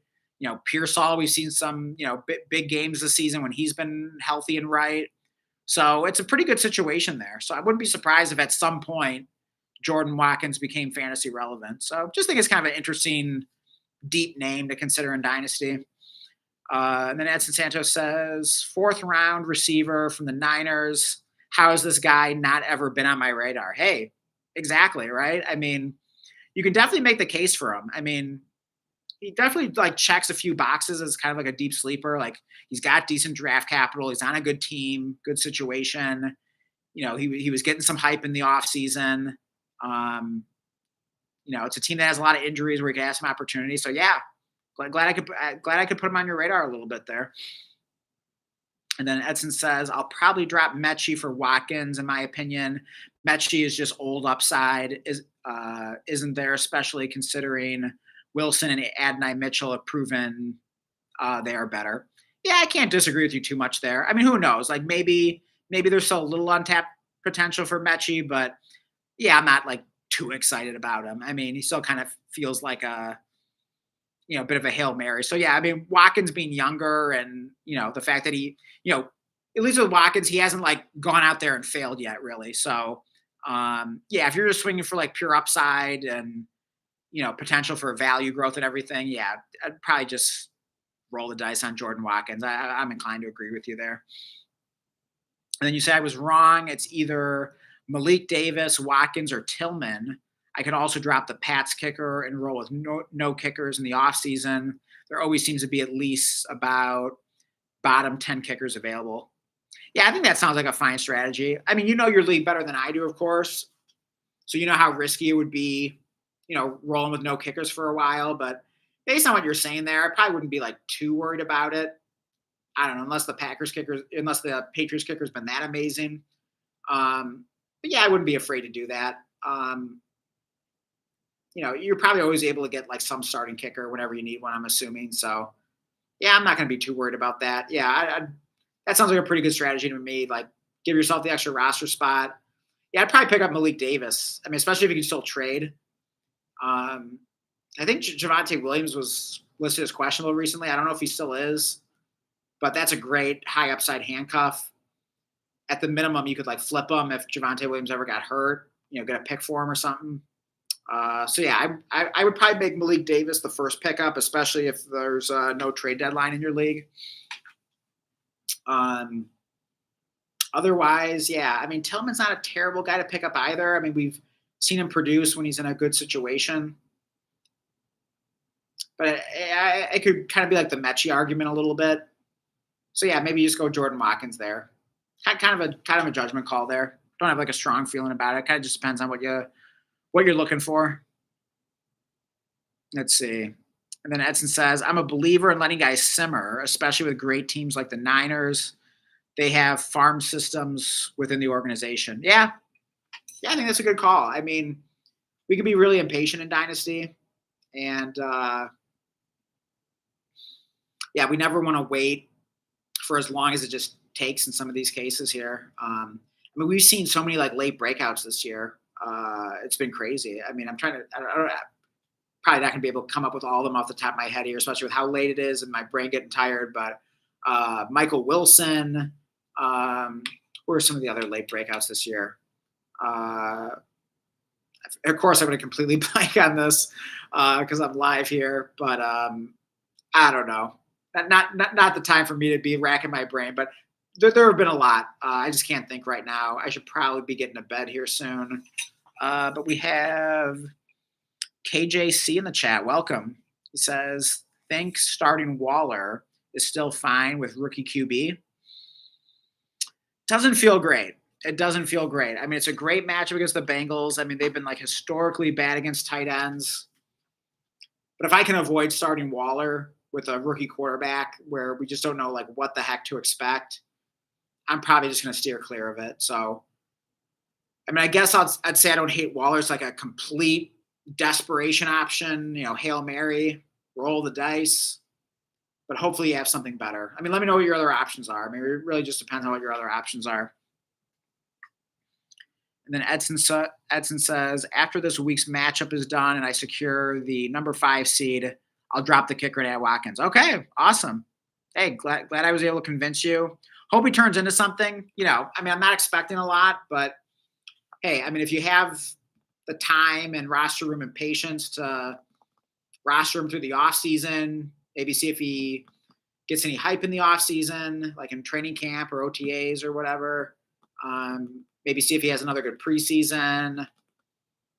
If you're able to roster him at least until like into the start of next season at least, I don't hate it. I really don't hate it. I mean, you never know. I mean, you just never know when these – I mean, player could break out at any time. I still think there's a little upside there. Let's see. Okay. KJC says Brenton Strange is best available after Waller. Okay. I mean, I don't hate Brenton Strange. I mean, he's been disappointing. We've been expecting more out of him, and especially with how good the Jags offense has been. I mean, Trevor Lawrence looked unbelievable. I mean, just absolutely insane game that he put up. You'd think Brenton Strange would be doing more, especially since he was kind of hot, before these like last couple of weeks. So not exactly sure what to think of Brenton Strange, but I feel like he could still get hot at any moment. I mean, maybe it's just like Jacoby Myers has been too good, and Brian Thomas has gotten healthy again, and Parker Washington was back healthy this past week. So definitely are a lot of mouths to feed, but I feel like it could be Brenton Strange's turn at any moment. So yeah, I think I would start Brenton Strange and just hope it's he's due for a good game here with how well Trevor Lawrence is playing. I take a sip of water here.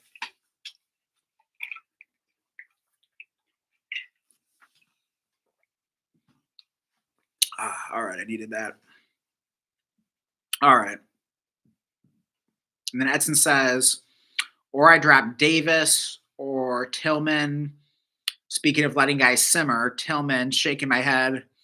I don't get why the Browns still roll with Judy as the X. He's proven to be such a knucklehead. Yeah, I mean, I've always been kind of a Tillman fan, Blake as well. I mean, we've always owned like a lot of shares of him in Dynasty. We loved him last year. There was that like what was it like a 3 week stretch where he was like the wide receiver one in Dynasty, and Jameis Winston was in there slinging it for the Browns, and man, we were loving our Tillman shares. His value was skyrocketing, and then what he gets injured, and we really haven't seen much from him since then. So maybe he was just kind of a little bit of a product of Jameis Winston, who's always really good for fantasy wide receivers. But I don't know. I mean, I still think there's some talent there. I still think he's a decent stash. So yeah, I don't hate stashing him. I mean, I'd probably prefer him to Jordan Watkins, but I don't know. You can kind of make the argument either way. It's just kind of like the Mechie versus Watkins argument. I think you could apply that, but I still like Tillman a little more than Mechie. So yeah. So I'm trying to think. I mean, yeah, would I drop and then Davis? I'm assuming that's Isaiah Davis. I still kind of like Isaiah Davis. Yeah, I don't think I'd drop Isaiah Davis. So I mean, I think probably the first drop would be Mechie.